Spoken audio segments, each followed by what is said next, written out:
Salam sejahtera dan salam perpaduan kepada seluruh rakyat Malaysia. Berita terkini daripada Malaysia kini bertajuk Anwar ke IJN tapi tak dapat jumpa Hadi. Berita penuh. Sejurus selesai menunaikan solat Jumaat di Masjid Al-Firdaus, Bandar Baru Selayang, Datuk Seri Anwar Ibrahim bergegas ke Institut Jantung Negara IJN untuk menziarahi Presiden PAS Tan Sri Abdul Hadi Awang dan rakannya Sarjana British Professor Ziauddin Sardar yang menerima rawatan di situ. Bagaimanapun, Perdana Menteri berkata beliau tidak sempat untuk bertemu dengan Abdul Hadi kerana ahli Parlimen Marang itu sedang menerima rawatan dialisis selepas menjalani beberapa prosedur kesihatan.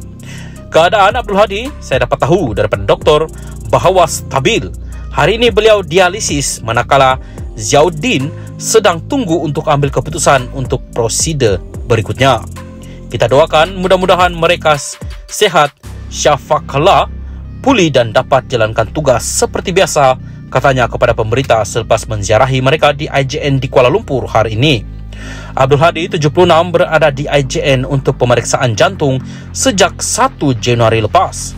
Ziauddin, 72, yang merupakan penulis pemenang anugerah dan dianggap sebagai intelektual penting di United Kingdom itu pernah berkhidmat sebagai penasihat Anwar ketika beliau menjadi timbalan Perdana Menteri sebelum ini.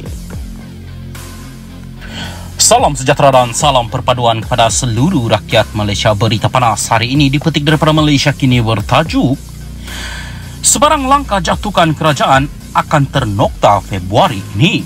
Berita penuh.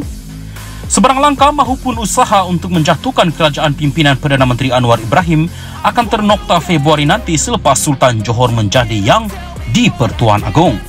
Penganalisis sosiopolitik dari Universiti Malaya UM, Dr. Abdul Mukti Muhammad yakin selepas kegagalan langkah Dubai, parti politik akan lebih realistik dalam mengatur sebarang gerakan selepas ini.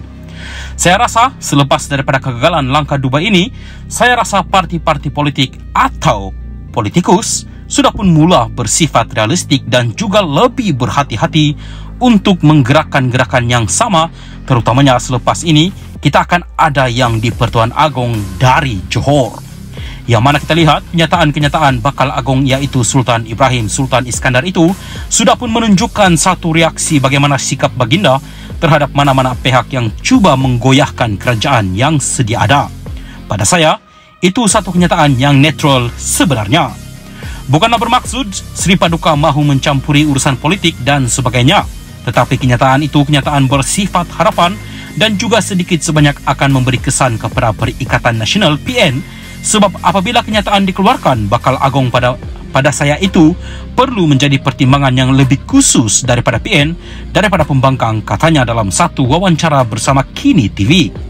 Katanya, melalui langkah Dubai jelas pembangkang gagal kerana mereka sering melakukan propaganda yang memainkan isu semasa.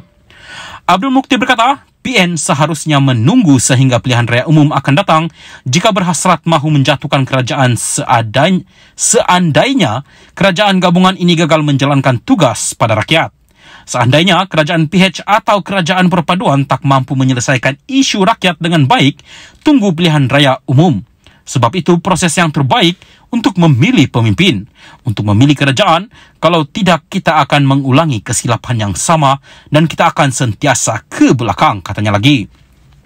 Semalam Ahmad Zahid Hamidi mengesahkan memang wujud gerakan mahu menjatuhkan kerajaan digelar langkah Dubai seperti dilaporkan beberapa hari lalu.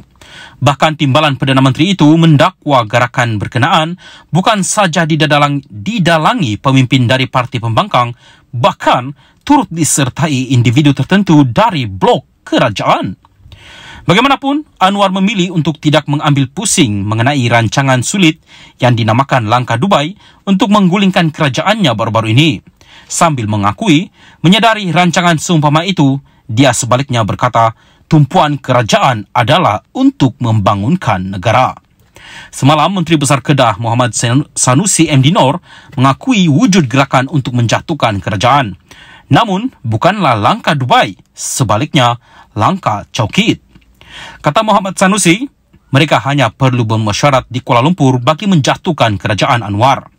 Bagi pencara Akademi Pengajian Melayu UM, Dr. Awang Azam Awang Pawi pula, langkah Dubai hanyalah sekadar idea kedai kopi di ibu negara Emiria Arab Bersatu itu.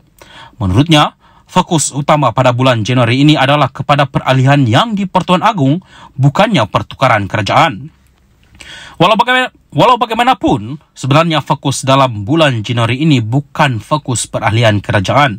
Perpaduan, sebaliknya satu fokus peralihan yang di Pertuan Agong yang lalu dengan Agong yang baru pada 1 Februari, ini fokus utama dalam kerajaan yang memastikan peralihan tersebut berjalan lancar dan pelbagai perkara yang dirancang. Saya kira ia merupakan idea kedai kopi di Dubai. Saya kira begitu sahaja. Idea itu idea besar, perancangan sangat besar, tetapi dari segi pelaksanaan tindakan tersebut tidak dapat dilakukan. Mereka kena sedar apa-apa nak menumbangkan kerajaan, satu, ia perlu melalui parlimen di Dewan Rakyat. Seperti undi tidak percaya seumpamanya, itu yang pertama. Yang kedua, sekarang ada akta anti lompat parti yang menyekat daripada pergerakan yang sangat berleluasa seperti sebelum pembentukan akta lompat parti. Yang ketiga, kita lihat UMNO mempunyai akur janji dan perjanjian mereka sendiri apabila ahli parlimen mereka keluar seumpamanya mereka kena bayar RM100 juta, tak mungkin itu dilakukan oleh ahli parlimen UMNO katanya. Jelasnya RM100 juta ringgit adalah satu jumlah yang besar dan tiada wakil rakyat yang mahu menunjukkan mereka mempunyai wang sebanyak itu semata-mata untuk berpaling tada dari kerajaan. Apatah lagi jika gerakan mereka berpaling tada tidak berjaya, ia akan menyebabkan masa depan politik mereka itu semakin gelap, tambahnya lagi.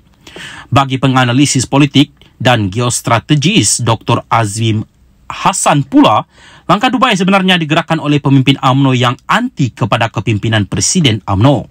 Langkah ini tak logik. Dalam keadaan sekarang bersatu ahli parlimen sendiri pun tak nak sokong. Kalau kata langkah ini berpunca dari PAS juga tidak, kerana PAS tidak akan memulakan sesuatu dalam hal pertukaran kerajaan persekutuan. Tapi, apa yang saya dapat baca, ura-ura siapa yang ada di sana adalah dari ahli UMNO sendiri yang selama ini tidak sealiran dengan Presiden UMNO sendiri, katanya kepada Malaysia Kini. Jelas Azim agak bingung memikirkan langkah yang diambil kumpulan itu kerana mereka sedar sukar untuk berbuat demikian kerana telah ada perjanjian dimeterai dengan parti.